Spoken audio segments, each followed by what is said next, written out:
Hello, everyone, and welcome to the Before I Go podcast. We are celebrating Love Month here at the podcast, so every Tuesday I plan to explore love during a different decade of my life. We are kicking off the month today by taking a look at love in my 20s.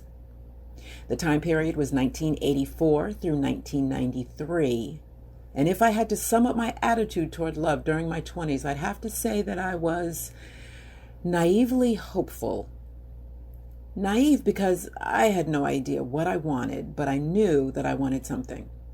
I was hopeful because I believed that love existed and I believed that I could have it, not just love, but perfect love.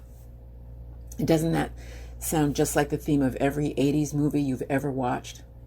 And it's sad to think that my beliefs surrounding love were formed by the unrealistic images I had seen on the big screen, not to mention what I witnessed in real life was completely contrary to those images. Love is complicated and hard work, and contrary to popular belief, it is not a feeling, but an action. And love in action is not something that I witnessed. So in my 20s, I was winging it, like many of us. In my 20s, I must have believed that perfect love would appear magically if I wanted it bad enough, just like in those movies. The thought of working hard at a relationship never even crossed my mind. And by the time I was in my 20s, there was no shortage of potential suitors. I was cute, so all I had to do was decide who I wanted and move forward, right? I'm rolling my eyes really hard right now, as are you, I'm sure.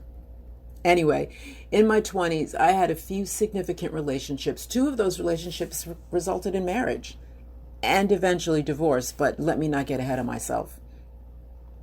At the beginning of the decade, I was dating someone and we stayed together for about 2 years. And during that time, we broke up a lot.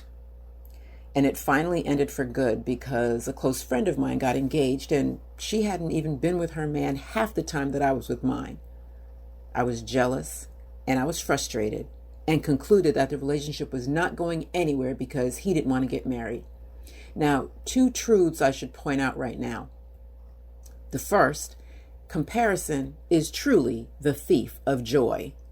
And second, he did want to get married, just not to me. Shortly after we broke up, he got married to a friend of mine.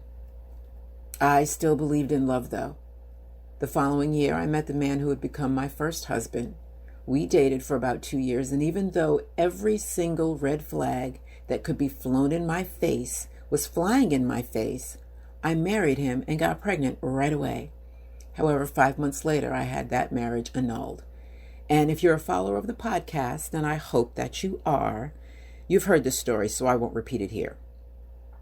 Shortly afterward, I met someone else, and this relationship only lasted a year, and I believe we both knew that the actual relationship was not going to be forever. However, the impact on my life was significant. In fact, to this day, this man is the only ex that I can honestly label a friend. And after 30 years, I still have his contact information and can call him just to say hello. And that's saying a lot for me because once I'm done, I am truly done, and you cease to exist. This relationship was so significant for me because after my first marriage ended, I was devastated. My confidence was shot, and I felt like such a failure. And this man, he made me feel seen. He made me feel loved. He adored me and reminded me that I was beautiful when I was at my lowest point. He was exactly what my ego needed at the time. It was sad when it ended, but we both knew that the relationship had run its course. And that brings us to 1992, the year that I met and married my second husband. By the end of the decade, I was tired of being single. I felt incomplete. I felt like a failure because my first marriage failed, and I had to redeem myself. I was blinded by what other people thought of me, and I thought somehow I was less than because I didn't have a husband. So I did not think it was strange to marry someone after knowing them for only 10 months.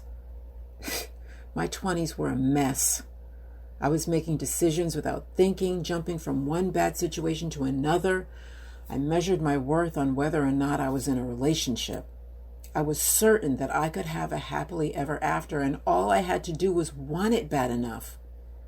I had no idea what a successful marriage was. or what I had to do in order to achieve that. I should let you know right here that before I ever entered my 20s, I had stated out loud to my mother that I could not even picture myself being someone's wife. So why was I trying so hard to be a wife? Simple, because I thought it was what I was supposed to do. I was convinced that in order to measure up, I had to be someone's wife. Being a wife would make me worthy. So here I am, 29 years old, with a 21-year-old husband and a 2-year-old toddler. We moved to a new state where I had no friends, no family, and no idea what I was doing. And it only gets worse.